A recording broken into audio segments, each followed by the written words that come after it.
Karena Yesus sendiri mengatakan, sebab sama seperti kilat memancar dari sebelah timur dan melontarkan cahayanya sampai ke barat, demikian pula lah kedatangan anak manusia.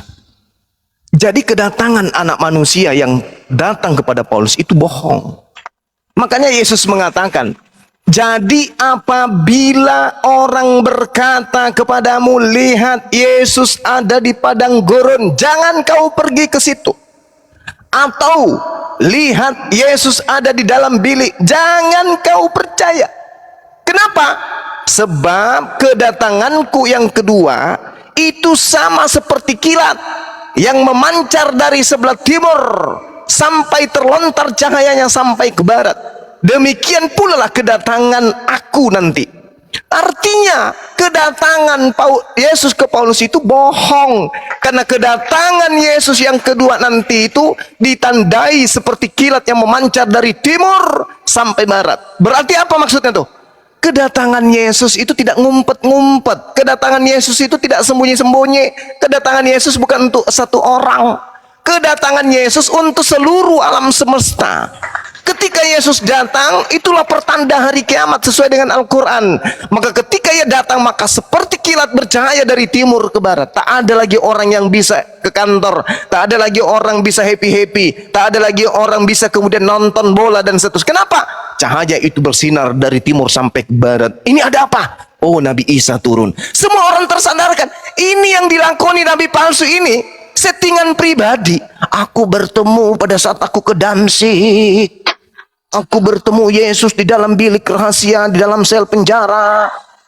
Tak bisa begitu. Menurut Yesus, tidak, sekali-kali tidak. Jangan kau percaya. Karena kedatanganku nanti itu seperti cahaya yang bersinar dari timur sampai ke barat. Jadi orang-orang yang berpikir itu tidak mau percaya kepada nabi palsu. Yang aku bertemu dengan Yesus. Padahal Yesus datang kedua kali. Cuman 2 kali datang. Cuman 2 kali. Pada saat di abad pertama dan nanti di akhir kiamat, di hari menjelang kiamat. Ini kedatangannya ke Paulus, ini kedatangan yang keberapa? Sementara dia mengatakan, aku menerima Injil bukan dari manusia, tetapi dari Yesus. Para kali Makanya Yesus mengatakan, apabila ada orang berkata kepadamu, lihat ada Yesus di padang gurun, jangan kau percaya, jangan kau pergi ke sana. Itu nggak ada, itu bohong. Apabila dia berkata bertemu Yesus dalam bilik, bertemu aku dalam bilik, jangan kamu percaya, itu bohong. Kenapa bohong? Karena kedatanganku nanti itu seperti kilat yang memancar dari timur sampai ke barat. Itu dalil. Matius 24 nomor 26 sampai nomor 27. Makanya Pak, orang-orang Yahudi surat-suratnya Paulus itu, sekali saya katakan, makanya Paulus itu menulis surat. 14 surat yang ditulis tak ada untuk orang Yahudi. Tak ada yang kembali ke tempat Yesus. Semua dikirim keluar ke non-Yahudi dan orang-orang yang kemudian sudah meninggalkan hukum Taurat. Itu. Jadi tolonglah ya. Mau kita memiliki titel atau jabatan bukan menjamin kita itu tahu. Tetapi yang tahu itu yang belajar sungguh-sungguh. Sedangkan mohon maaf ini, Anda sekolah tapi ilmu Anda tidak sampai ke sana. Anda mengatakan Stephen, saya rasa Anda sama aja. Makanya tadi saya mengatakan kepada Bang Handi, pada Bamui, ya basia ya Bamua. Sika melebat jinne. Benar. Matius 26, waspadalah, jangan kau percaya apabila ada orang berkata, ada Mesias di padang gurun. Nah, siapa pelakunya? Paulus, ketika dia ke Damsyik. Seakan-akan Yesus ini ketika datang dia bisik-bisik. Paulus, aku datang untuk kau sendiri ya. Mana ada kayak gitu. Yesus membantah itu semua. Dia datang seperti kilat yang memancar dari timur sampai ke barat. Mana? Ada nggak yang melihat itu? Ketika Yesus datang, bukan yang tahu yang ada di Damsyik aja. Ketika Yesus datang kedua kalinya, orang di Indonesia, orang di Papua, orang yang lagi ndak cebok lari keluar. Orang yang mau melahirkan, orang yang hamil belum waktunya melahirkan semua lari keluar.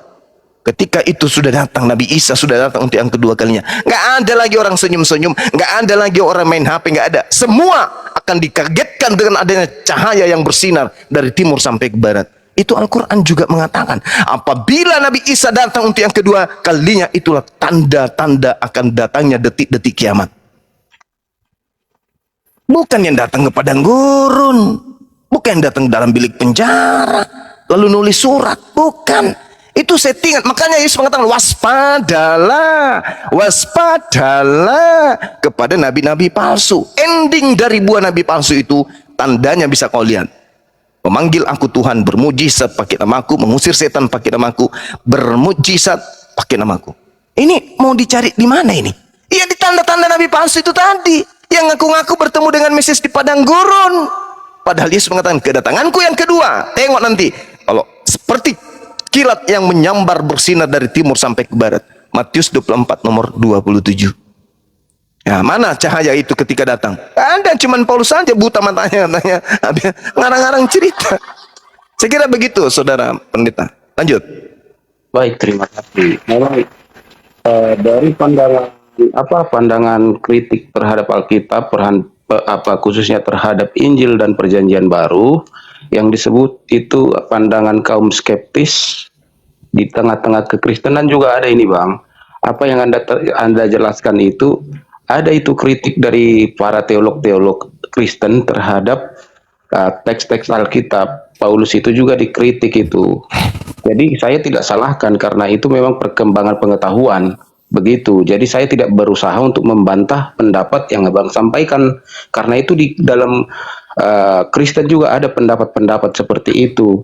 Karena berhubung dengan datangnya Yesus itu adalah the first coming, kelahirannya, the second coming adalah pada hari penghakiman. Itu di kepercayaan Kristen. Akan tetapi kedatangan baik secara kelompok, secara suku, secara pribadi, secara keluarga, itu seharusnya tidak ada.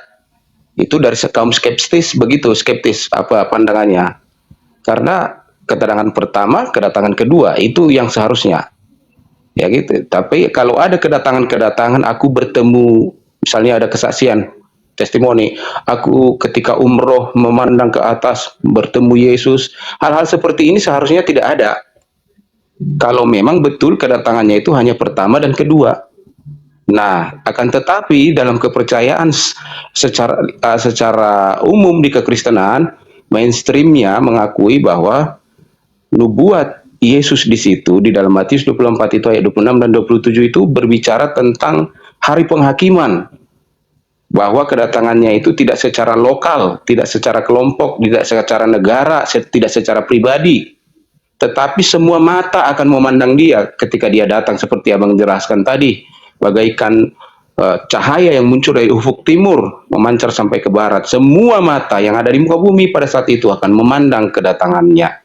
Nah, itu kepercayaan pada umumnya. Jadi saya tidak membantah karena saya sudah sering baca pendapat-pendapat orang Kristen, para teolog, seperti yang Abang sampaikan itu. Memang itu ada, dan sah saja kalau Abang pun dari teman-teman Muslim, pandangannya terhadap teks itu seperti itu, ya sah saja, karena memang Kristen membuka Alkitabnya secara lebar-lebar, siapa saja boleh menafsir. Siapa saja boleh menafsir, makanya akibatnya adalah munculnya banyaknya denominasi, banyaknya tafsir menyebabkan suka-suka orang membuka denominasi. Tidak seperti di Islam. Tafsir sudah jelas dari atas, tidak boleh keluar dari situ.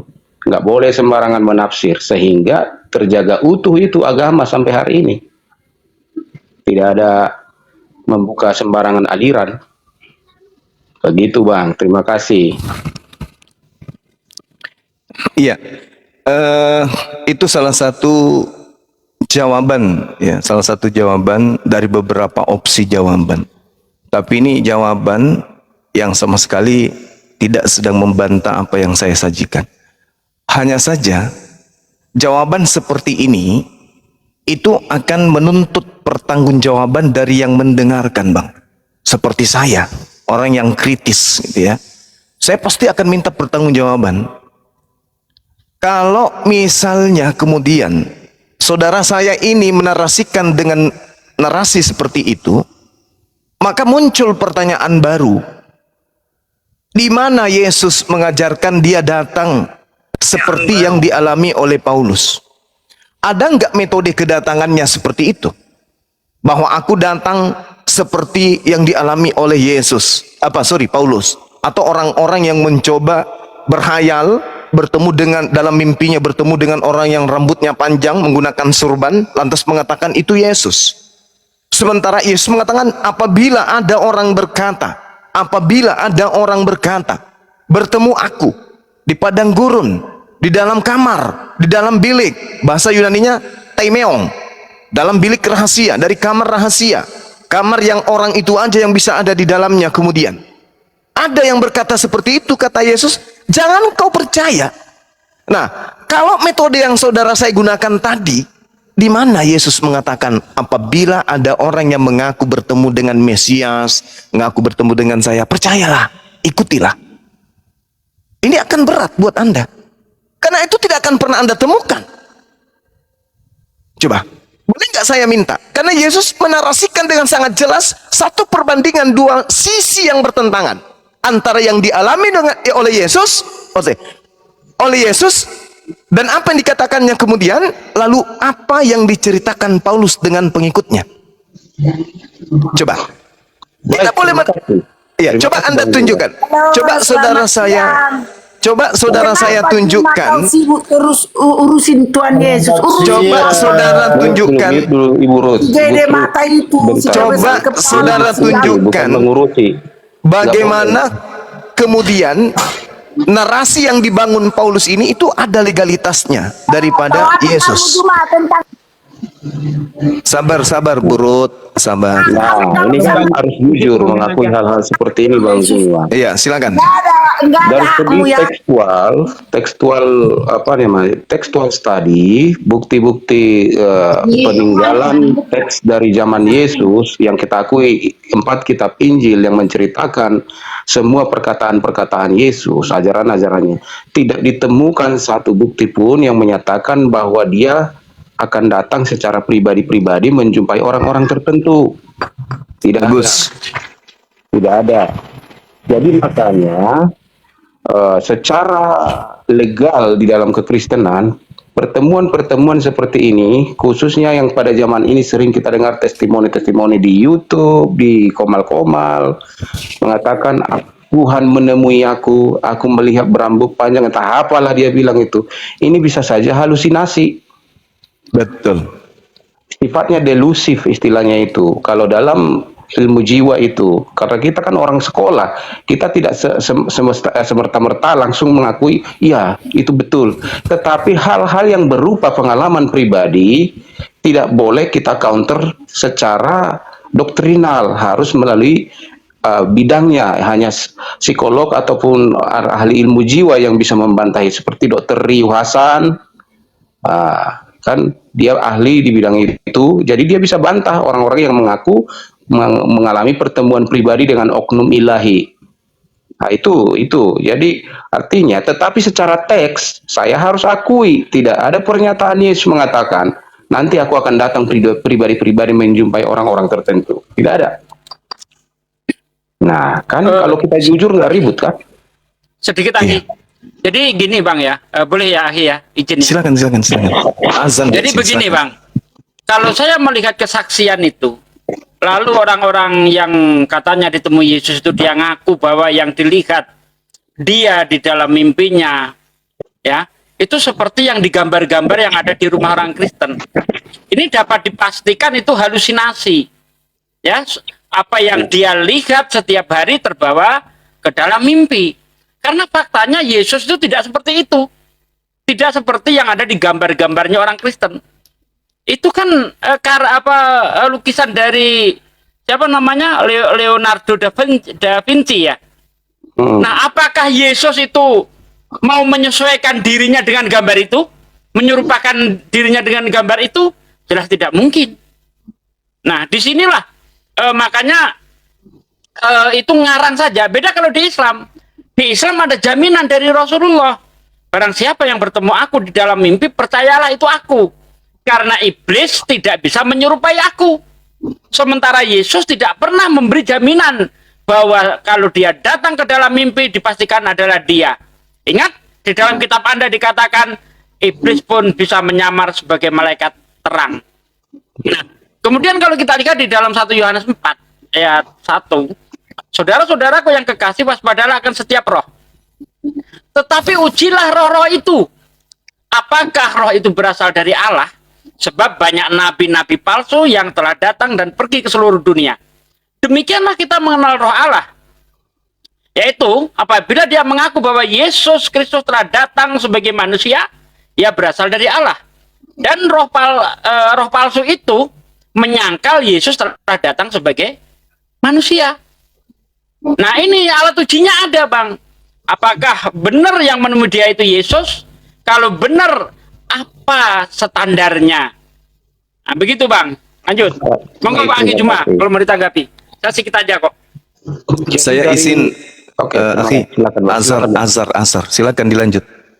Baik, dari segi kritik, Assalamualaikum, apa yang Anda teman-teman. kritikan itu semua sah. Waalaikumsalam. Oke, silakan. Pak Pendeta kembali ke topik. Pak Pandisugi ngomong ya? Sorry, maaf. Ya, lanjut dulu Bang, lanjut Bang. Biar nanti saya komentari Bang. Ya Pak Pendeta kembali ke topik tadi mengenai itu loh. Saya masih penasaran Pak Pendeta. Menurut Pak Pendeta Kalingga, apakah Saulus atau Paulus ini pernah bertatap muka dengan Yesus? Dalam bukti sejarah atau teks di dalam kitab suci itu sendiri, di dalam empat kitab Injil itu yang diakui umat Kristen itu, tidak ada catatan bahwa pernah ada kontak atau pertemuan antara Paulus, ataukah pertemuan pasif atau pertemuan aktif, tidak pernah ada dicatat di sana. Pertemuan aktif artinya kan terjadi obrolan. Pasif artinya hanya sekedar melihat dari jauh. Tidak ada dicatat. Tidak ada dicatat. Baik, Oke, sedikit silakan. Bang Andi ya. Ya. Jadi gini, ketika saya melihat cerita Paulus ketika ke Damsyik bertemu Yesus, ini saya ada beberapa hal yang perlu saya kritisi ya. Termasuk setelah dia nanti yang katanya bertobat. Kalau saya lihat di dalam kisah para Rasul 9 ya, dari ayat 6 sampai ayat 9 ya, itu dikatakan di situ, ini kalau kebalik ya enggak masalah ya, melihat orang-orang yang menyertai dia melihat tidak mendengar. Tetapi kalau saya bandingkan dengan kisah para Rasul 22 ayat 8, mendengar tapi tidak melihat. Ini mencela-mencela, tidak konsisten namanya. Ya, di ayat lain dikatakan melihat tapi tidak mendengar, di ayat yang lain lagi mendengar tapi tidak melihat. Itu kecacatan yang pertama. Yang kedua, Yesus itu paling jijik melihat orang yang fasik. Ya, kalau kita lihat di dalam Matius 23 ayat 2 dan seterusnya, Yesus berpesan, "Pergilah kamu kepada orang Farisi dan ahli Taurat yang telah menduduki kursi Musa. Ikuti semua yang mereka ajarkan, tetapi jangan ikuti yang mereka kerjakan, karena mereka hanya mengajarkan hukum Taurat tetapi tidak menjalankan." Yesus tetap ingin mengajak orang-orang Israel itu kembali kepada tegaknya hukum Taurat. Dalam Matius 5 ayat 20, apabila kehidupan keagamaanmu tidak lebih benar daripada kehidupan orang Farisi dan ahli Taurat, kamu tidak akan menduduki kerajaan sorga. Nah, sementara kalau kita lihat Paulus, apakah dia menegakkan hukum Taurat kembali sebagaimana yang diinginkan Yesus? Tidak. Justru Paulus mengatakan dengan matinya Yesus di tiang salib, hukum Taurat dan segala ketetapannya telah dihapus. Efesus 2 ayat 15. Dalam Galatia 5 ayat 1 ayat 2, ya, kita telah dimerdekakan dari pengorbanan Yesus itu. Ya, makanya kita dibebaskan dari kukuk perhambaan. Yesus Kristus telah memerdekakan kita. Di dalam Filipi 3 ayat 8, menurut Paulus, hukum Taurat adalah sampah. Sinkron nggak kira-kira antara yang diajarkan Yesus dengan apa yang diajarkan Paulus? Yesus sangat menjunjung tinggi hukum Taurat, tetapi menurut Paulus, hukum Taurat itu sampah. Ini bertentangan, Bang. Seharusnya kalau memang Paulus itu mengikuti Yesus, benar-benar dijumpai oleh Yesus, seharusnya Paulus menjadi pribadi yang taat terhadap hukum Taurat. Tapi justru menurut Paulus sendiri, hukum Taurat itu adalah sampah. Terima kasih. Ya, selamat sore Pak Pendeta Seprianus, selamat bergabung Pak Pendeta Seprianus. Selamat bergabung Bang Fandi dan Terima kasih. rekan-rekan. Ya, Semoga makasih sudah naik. diskusinya damai dan tenang. Siap, siap Pak Pendeta. Makasih sudah naik. Silakan Bang Kalingga Putra. Nanti gantian ya Pak Seprianus ya. Silakan Bang Baik, Kalingga. tadi yang bicara Bapak Bang Berjalan ya. Terima kasih. Ya, memang ada teks seperti itu. Yang pertama itu yang ada perbedaan yang tadi itu dikatakan di teks yang pertama begini, teks kedua begini. Perbedaan itu ada, saya akui. Nah, jadi kalau sudah diakui bukan bahan perdebatan lagi. Lalu kemudian tentang sikap Paulus terhadap hukum Taurat. Nah, teksnya tadi sudah dibacakan abang ini bahwa Yesus mengatakan pelajari hukum Taurat, pergi kepada imam-imam, kepada ahli Taurat, Farisi untuk belajar, pelajari itu, tetapi ikuti yang mereka ajarkan, tapi jangan ikuti kelakuan mereka atau perbuatan-perbuatan mereka. Itu ada teksnya. Nah, oke, bahkan Yesus mengatakan kepada pemuda yang kaya itu yang bertanya, perbuatan baik apa guru yang harus kulakukan supaya aku memperoleh hidup yang kekal? Ya, Yesus juga di situ menyuruh dia melakukan perintah-perintah hukum Taurat. Cuma pemuda itu mengaku sudah sempurna melakukannya.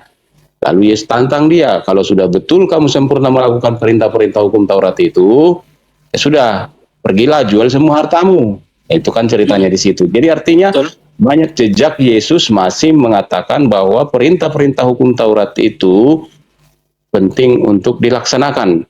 Namun kemudian memang di dalam epistles atau tulisan-tulisan Paulus banyak ditemukan bukti-bukti dia mengatakan seperti yang abang tadi bacakan, teristimewa di dalam Filipi tadi kayaknya itu mengatakan dulu aku taat hukum Taurat, tidak bercacat aku dalam menuruti hukum Taurat, tapi sekarang setelah aku menjadi pemberita Injil mengenal Yesus, aku menganggap itu sampah. Itu ada teksnya. Ya, Filipi 2 kalau tidak salah itu ya. Filipi 3, Dari Filipi 3. Filipi 3. Dibaca dari ayat 6 sampai ayat 8. Kepada jemaat di kota Galatia, karena kemudian di kota Galatia ini diperkirakan 60% adalah berkebangsaan Yahudi, bekas dari agama Yahudi, lalu sebagiannya orang Yunani dan orang Roma. Sehingga terjadi perbedaan pendapat tentang sunat, tentang hukum-hukum Taurat yang lainnya. Maka Paulus juga menulis seperti itu kepada mereka. Ada dikatakan kita sudah dimerdekakan dari hukum Taurat dan macam-macam lah yang abang bacakan tadi. Itu semua teksnya ada teksnya itu. Jadi tidak bisa dibantah memang seperti itu keadaannya. Saya tidak mau berpolemik tentang hal-hal ini. Jadi justru argumentasi abang ini kalau dari segi denominasi seperti argumentasi dari gereja saya. Itu. Berarti di sini kita sepakat tuh Pak ya. Iya, saya sepakat dengan, karena kita kan bicara tentang bukti tekstualnya, teksnya. Ya memang begitu yang tertulis, apa yang bisa saya bantah? Kan nggak boleh saya membantah secara hermeneutika, secara tafsiran. Nanti nggak cocok karena kita bicara teks. Itu. Kalau abang tanyakan tafsirannya baru. Tapi kalau kita berbicara tekstual, nggak boleh masuk tafsir, nggak boleh masuk doktrin dan keyakinan. Sini. Itu. Das, luar biasa.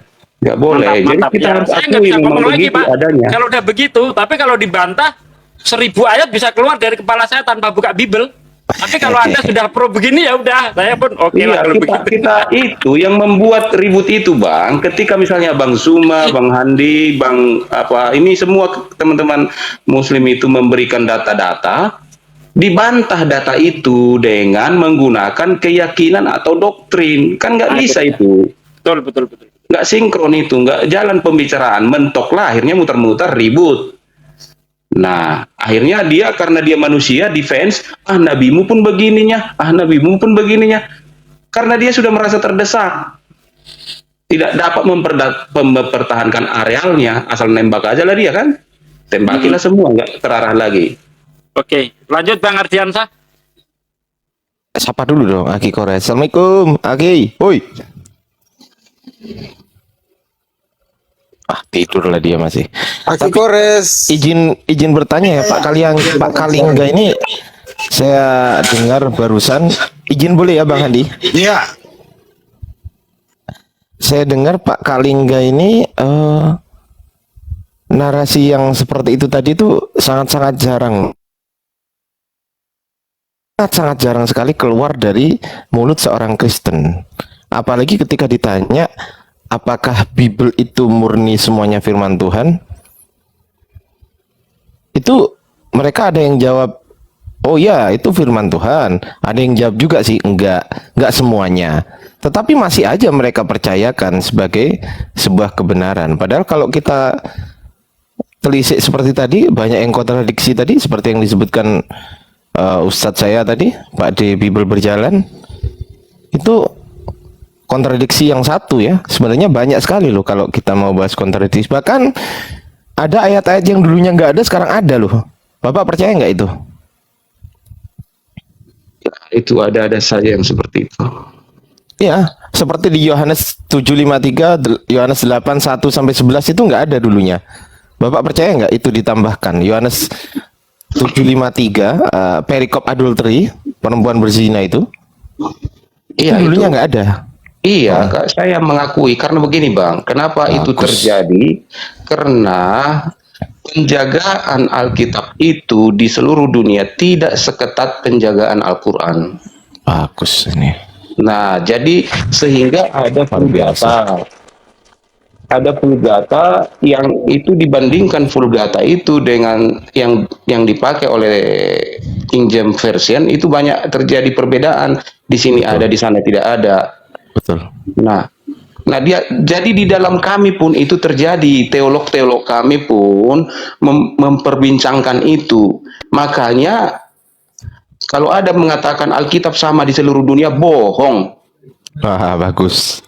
Bohong itu dusta besar, apalagi sudah menyangkut yang sudah diterjemahkan sesama bahasa Inggris mana dulu, Inggrisnya orang Anglikan, Alkitabnya Anglikan beda lagi loh dengan King James Version. Anglikan nggak pakai King James Version, mereka mencela King James Version karena si yang punya yayasan itu dulu yang memulai mempunyai ide untuk membuat terjemahan itu, versi itu dikatakan seorang LGBT. Ya, bagus. Itu loh. Sehingga seharusnya dia tidak diterima versi dia. Jadi banyak di tengah-tengah kekristenan juga terjadi polemik, artinya terjadi perbantahan tentang versi-versi terjemahan. Di bahasa Inggris paling banyak terjemahan.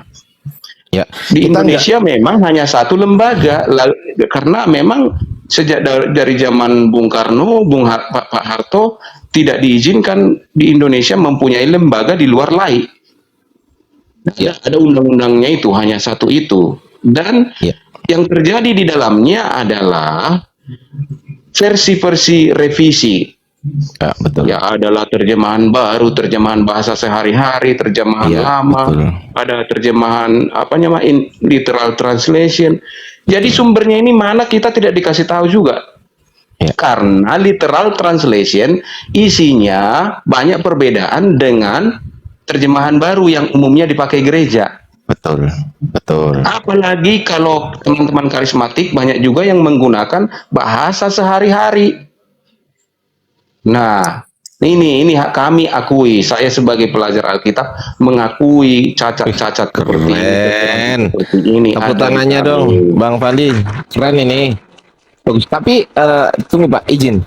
Saya akan lebih pertanyaan saya boleh ya? Pak Pendeta, boleh ya? Ya, baik. Itu tadi kan Pak Pendeta berbicara soal revisi, dan dengan direvisi itu kan adalah terjemahan. Coba mari kita ke teks asli, Pak. Kira-kira menurut Pak Pendeta yang sudah mempelajari Bible itu, apakah Pak Pendeta sepakat dengan saya bahwasanya dalam teks aslinya juga itu juga banyak sekali perbedaan. Bapak sepakat nggak dengan saya? Teks asli Yunani. Silakan, Pak. Nah, terima kasih untuk hal ini. Tetapi saya tidak berani berbicara terlalu jauh maksudnya melampaui keilmuan yang sudah saya kuasai. Artinya yang sudah saya betul-betul teliti dan pelajari dan simpulkan. Saya hanya tiba pada sebatas dari mana King James menerjemahkan kepada versi mereka, yaitu mereka menggunakan interlinear itu loh, yang ada kode-kodenya itu, kalau kata ini kodenya, ini arti-artinya, sampai di situ. Lalu membandingkan dengan versi-versi yang hampir sejaman lah dengan mereka.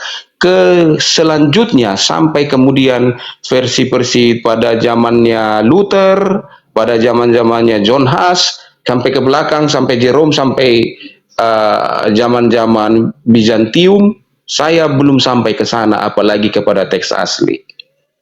Jadi saya nggak bisa menampilkan, Pak. Boleh izin silakan. Kalau pendetanya seperti ini nggak tega aku, Bang. Ya, izin, izin menampilkan ya teman-teman. Ini kita betul Pak. Baik, sebentar saya buka data dulu ya. Saya buka data dulu ya Pak ya. Ini saya ambil satu kasus ya Pak ya, karena kalau semua kasus diambil wah nggak selesai nih. Saya ambil satu kasus saja ya. Boleh ya Pak? ya, tapi saya sudah menyerah ya, bahwa saya tidak menguasai sampai ke sana. Ya enggak, saya enggak akan menuntut, enggak, maksudnya gini, saya enggak akan menuntut Bapak untuk bisa, iya, ini bukan gini loh Pak, ini bukan bahan untuk menang-menangan kok, enggak kok. Oke, baik, silakan. Bukan bahan untuk menang-menangan seperti itu, enggak, tenang aja Pak. Kita di sini sangat-sangat menghargai Bapak sekali. Oke, ya, kita buka di sini. Kita buka di sini juga. Dan kita buka di sini. Oke, ini kita taruh sini. Tunggu. Ini. Oke lah. Kita buka di sini dulu Pak. Ini contoh ya teman-teman. Contoh satu ayat ya yang sering kali saya bawakan sebagai sebuah edukasi mungkin ya. Kalau bisa semoga dijamah oleh Tuhan ya kan gitu kan. Kita buka di sini 13:61. Kita akan buka teks aslinya. Ini sebagai pembelajaran juga bagi teman-teman Kristen di bawah yang memang mau belajar mengikuti Pak Pendeta ini. Ya, teman-teman. Memang mau belajar mengikuti Bapak Pendeta yang luar biasa ini, ya. Mari kita cek di sini, Pak.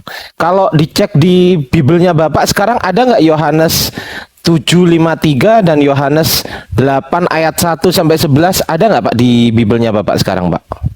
Ada. Pak Pendeta?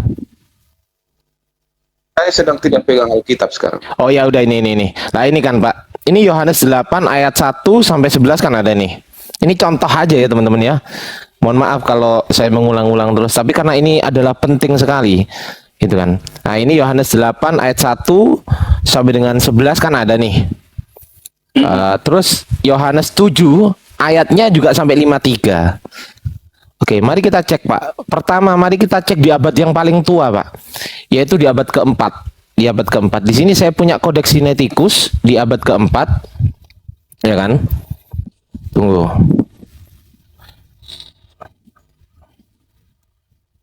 Ini kita buka dulu. Saya punya Sinaiticus. Nah, mari kita cek Pak di sini. KID Hoti, Propetes, Ektes, Galileas, Oak, Egeretai. Nah, Egeretai ini adalah Yohanes 7:52, Pak. Setelah Egeretai ini Egeretai ya, Yohanes 7:52. Setelah Egeretai, ternyata Palin on autois. Palin ini adalah Yohanes 8:12. Yohanes 7:53 nggak ada, Yohanes 8:1 sampai 11 nggak ada. Ini di Sinaiticus abad keempat. Jadi perikop adultery nggak ada. Terus kita ke Vatikanus 1361 ya. Kita ke Vatikanus Pak di sini. Di Codex Vatikanus ini abad keempat juga. Nah, di sini bunyinya gimana? Kai ide hoti ektes Galileas propetes oak egeretai. Setelah egeretai juga sama. Ternyata palin di sini Pak. Yohanes 8:12. Ini juga egereta ya, ternyata Yohanes 7:52. Yohanes 7:53-nya nggak ada. Tiba-tiba Pak, pada abad kelima, nih Pak, ini muncul di Kodeks Bezae pada abad kelima.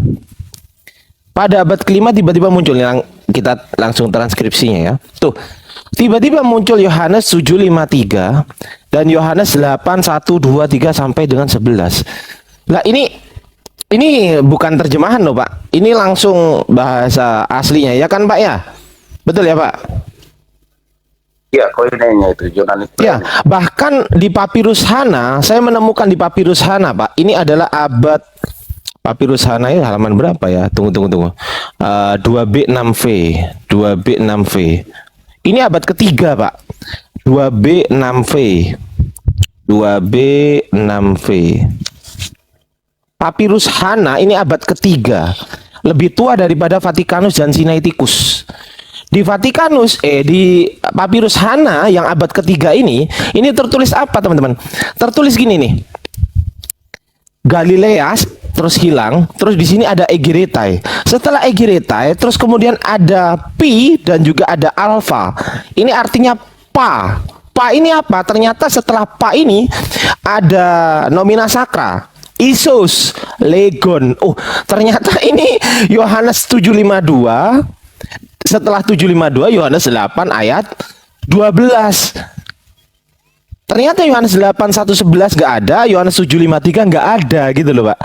Nah ini dari bahasa aslinya aja udah, mohon maaf ya Pak ya, bukan bermaksud menyinggung ya Pak, sudah berubah gitu loh. Bagaimana tanggapan Bapak mengenai kitab yang dianggap sebagai suci ini?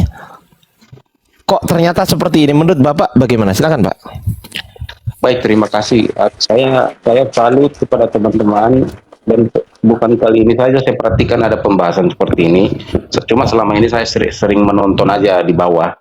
Jadi ini kan berdasarkan penelitian ya, berdasarkan temuan-temuan. Jadi kalau udah membuka data-data seperti ini, terus terang saya yang saya gunakan bukan keyakinan tetapi logika saya. Ya, karena memang yang ditunjukkan adalah data-data, dan itu bukan temuan umat muslim, itu temuan orang Kristen. Orang Kristen yang menemukan itu seperti itu adanya kitab kita itu.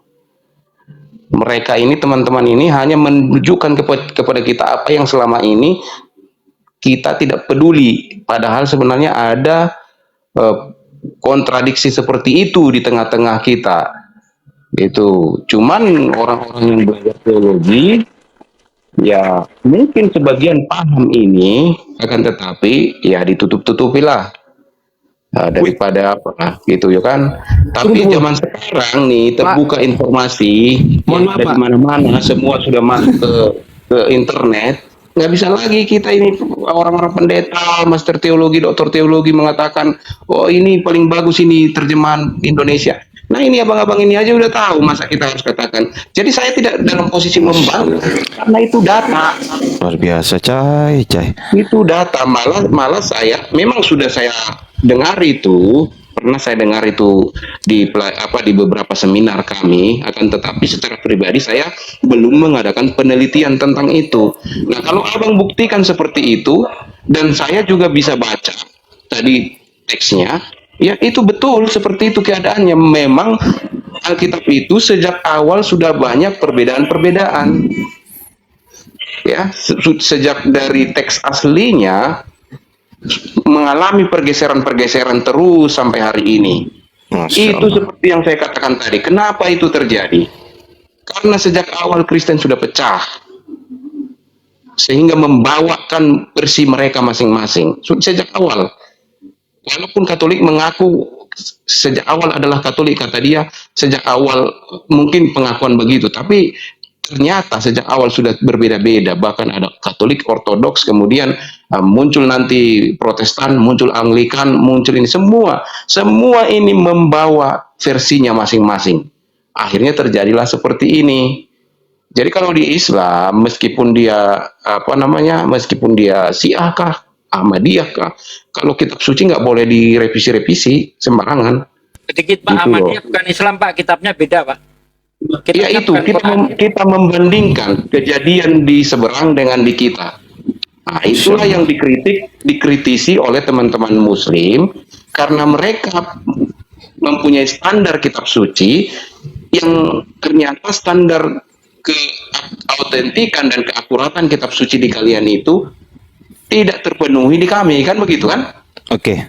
Baik, Ya, Pak. itu kritik itu berasal dari situ. Jadi jangan teman-teman di bawah juga merasa ini adalah penyerangan terhadap kekristenan. Bukan ini Wih, pengetahuan. keren. Di bangku kuliah juga ini dipelajari. Keren. Bangku kuliah. jujur, Kalau kamu mau jujur. masuk apa S2 aja lah paling minimal. Kalau S1 masih Mantap. di otak gitu. Tapi izin 2 kali pertanyaan terakhir boleh ya Pak, sebelum ke teman-teman yang lain. 2 kali pertanyaan saya terakhir boleh ya? Silakan. 1. Tolong jawab dengan jujur ya. 1. Dengan adanya fakta yang terjadi yang barusan saya tunjukkan maupun yang Bapak pelajari sejauh ini, dan juga fakta yang saya tunjukkan tadi, yang merupakan itu digunakan sebagai dasar beriman Bapak, apakah ini, mohon maaf ya Pak, mohon maaf sekali, bukan bermaksud menyinggung, apakah yang Bapak gunakan sebagai dasar beriman Bapak itu masih bisa disebut sebagai dasar beriman ketika dasarnya saja sudah keadaannya ibarat kata pondasi itu semennya kurang gitu loh Pak, atau mungkin banyak dikorupsi semennya sehingga banyak pasirnya, mungkin seperti itu pertanyaan 1. Pertanyaan kedua yang terakhir Pak, apakah Bapak nggak takut ini dimusuhi orang-orang Kristen yang lain di bawah ini ketika Bapak mengungkapkan hal yang seperti ini tadi? Itu aja pertanyaan dari saya Pak, terakhir. Mungkin setelah ini dilanjutkan dari teman-teman yang lain. Silakan Pak Kaliangga, waktu dan tempat kami Terima kasih persilakan. Bang Ardiansyah. Luar biasa. Ya, yang pertama saya jawab itu ya, saya akui secara sah bahwa memang apa yang diterangkan itu perbedaan-perbedaan itu sejak dari kodeks-kodeks awal itu sudah ada perbedaan. Lalu kemudian masuk ke pertanyaan Abang, apakah dengan kondisi seperti itu, keadaan kitab suci kami yang seperti itu masih pantas, itu aja, jangan ragu-ragu, masih layak dijadikan oleh Abang, aku sendiri kan, sebagai dasar beriman? Nah, ini pertanyaannya udah sangat menantang ini. Jadi begini Bang, di Kristen itu ada satu ajaran tentang Roh Kudus. Katanya Roh Kudus itu Alkitab tidak melampaui Roh Kudus. Meskipun di kitab-kitab suci itu bisa saja manusia melakukan kesalahan-kesalahan dalam terjemahan dan sebagainya, bahkan pendeta bisa salah berkhotbah mengajar, tetapi ada Roh Kudus yang akan menerjemahkannya di hati dan pikiran kita. Dialah yang akan menuntun kita kepada sepenuhnya kebenaran, dan dia bekerja seperti angin, tidak ada yang bisa melihat tapi bisa dirasakan. Nah, itu mungkin. Kenapa saya begini, Bang? Mohon maaf, mungkin apakah saya karena dicuci otak dari kecil? Saya tidak tahu. Apakah karena saya dilahirkan di Kristen sehingga saya berkeyakinan seperti ini? Saya tidak tahu. Tetapi saya tidak gunakan keyakinan saya untuk membantah keyakinan Abang. Itu aja tentang itu. Yang kedua, apakah saya tidak takut dibully ataupun dikatakan sesat ataupun dinyatakan bidat? Sudah biasa di Komal, tadi malam saya diusir paksa karena saya bertanya begini, kenapa sosok Tuhan di perjanjian lama itu berbeda dengan karakter Yesus yang ditampilkan di kitab Injil? Wah, itu berarti kamu tidak percaya Alkitab, udah turun kamu gitu. Itu jadi Belum siapa itu Pak Pendeta? Belum siapa Pak? Belum siapa? apa itu ya, lupa saya nama grupnya. Sedikit Cuma ya, sedikit Pak Pendeta, terkait dengan Roh Kudus saya ini tertarik ya. Orang Kristen itu menganggap Roh Kudus ini adalah sosok yang paling penting gitu kan. Tapi ketika saya baca di dalam Kisah Para Rasul 19 ayat 2, kalau nggak salah coba dicek di situ. Paulus itu bertanya kepada para murid, ya, di Efesus kalau nggak salah. Sudahkah kamu menerima Roh Kudus ketika kamu menjadi percaya? Mereka menjawab belum. bahkan kami tidak pernah dengar ada Roh Kudus. Ini para murid loh, Pak. Entah itu murid Yohanes ataupun murid Yesus. Tapi yang jelas para murid menjawab belum. Bahkan kami tidak pernah dengar ada Roh Kudus.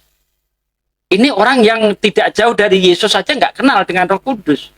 Apa kok bisa-bisanya orang-orang Kristen 2000 tahun kemudian seolah-olah Roh Kudus ini menjadi sosok yang paling penting. Bahkan memahami Bible itu harus dituntun oleh Roh Kudus. Padahal Yesus sendiri mengajarkan bahwa kasihilah Tuhan Allahmu dengan segenap hatimu dan dengan segenap akal budimu. Jadi untuk menelaah Bible gunakan akal, bukan hanya semata Roh Kudus. Nah, kalau kitabnya saja, ya mohon maaf, Anda juga sudah mengakui kitabnya saja seperti bangunan yang berdiri di atas pasir. Begitu terkena hujan hancur dia. Ya, kalau di dalam Al-Quran dikatakan bahwa pondasi keimanan orang-orang kafir itu seperti rumah laba-laba, sangat rapuh. Ya, begitu disenggol langsung hancur. Nah, ini tadi senggol sedikit hancur dah, seperti yang ditunjukkan Bang Ardiansah itu. Nah, seharusnya akal dulu yang kita gunakan. Karena kebenaran itu bukan berdasarkan iman, tapi berdasarkan akal. Tolak ukur kebenaran adalah akal, bukan iman. Karena kalau iman yang dijadikan standar ya sebuah kebenaran, maka di dunia ini tidak ada yang salah, semuanya benar. Ada orang nyembah sapi, benar bagi iman dia. Ada orang nyembah pohon, benar bagi iman dia. Ada orang nyembah gunung, benar bagi iman dia. Tetapi secara akal sehat, apakah benar itu? Tentu tidak. Akal sehat akan berpikir, benarkah itu pohon yang menjadi Tuhan? Apa yang dia perbuat? Apakah pohon itu yang menciptakan jagat raya? Apakah manusia yang sebesar Yesus menciptakan jagat raya? Seharusnya kan berpikir seperti itu. Tetapi kalau Roh Kudus yang dijadikan standar, nah ini artinya akal sehat kita terpaksa harus disingkirkan dulu. Karena kalau benar-benar pakai akal sehat, ya, ketika kita membaca Bible, Anda tidak akan menemukan bahwa Yesus itu Tuhan.